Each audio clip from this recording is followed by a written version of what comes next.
স্বাগতম সকলকে অষ্টম শ্রেণীর ষান্মাসিক সামষ্টিক মূল্যায়ন 2024 প্রস্তুতিমূলক যে সাজেশন ও উত্তর তৈরি করা হয়েছে তোমাদের প্র্যাকটিসের জন্য। বিষয় বাংলা। এজন্য আমরা দুটি একক কাজ ও তিনটি দলগত কাজ তোমাদের জন্য প্রস্তুত করেছি।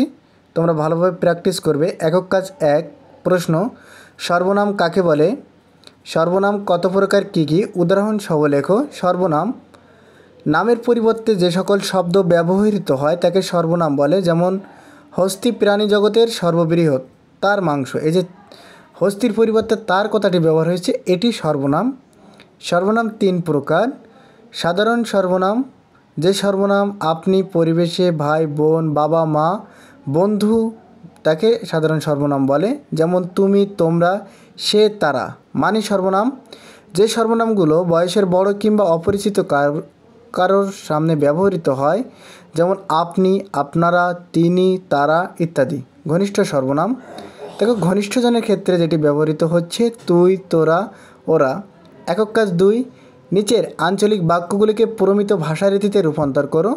তোমরা বোর্ড বই যারা ভালো করে পড়ছো তারা এগুলোর উত্তর দিতে পারবা। রাইখাল্লা রইয়া গেল, এখানে রাখাল রইয়া গেল। নাও ঘুরাও, নাও মানে নৌকা ঘুরাও। বাবারা নাওডারে ঘুরাইতে কও, বাবারা নৌকাটারে ঘুরাইতে কও। এখানে এটা রাখালের বাবা এই কথাটা বলছে। শেখ সাহেবের খবর জানেন, কিন্তু শেখ সাহেবের খবর জানেন, কিন্তু ছাত্রগো সবাইরে মাইরা ফেলাইছে, মানে ছাত্রগো সবাইরে মেরে ফেলেছে। এভাবে এগুলোর উত্তর করবা। দলগত কাজ 3, নিচের অনুচ্ছেদটি থেকে সমাস প্রক্রিয়ার গঠিত শব্দগুলো শনাক্ত করো। এ বিষয়ে দেখো একটা অনুচ্ছেদ লেখা আছে। বোর্ড বই যারা ভালোভাবে পড়ছো তারা এই বিষয়গুলো ভালোভাবে জানো যে উপসর্গ বাছাই করে লিখতে হয়।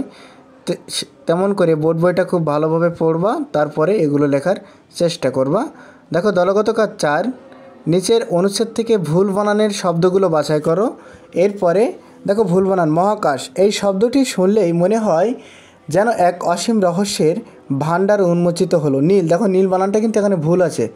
দৃকির হবে ল, আকাশের অপরিসীম বিস্তার, তারার ঝলমলে আলো, নক্ষত্র এক পার্থিব রূপ। এই যে ব্র্যাকেটের ভিতরে যেগুলো আছে এগুলোর বানান ভুল দেওয়া আছে, তুমি ভুল বানান থেকে সঠিক বানান লিখবা। আলোক বর্ষ, এটা বানান ভুল।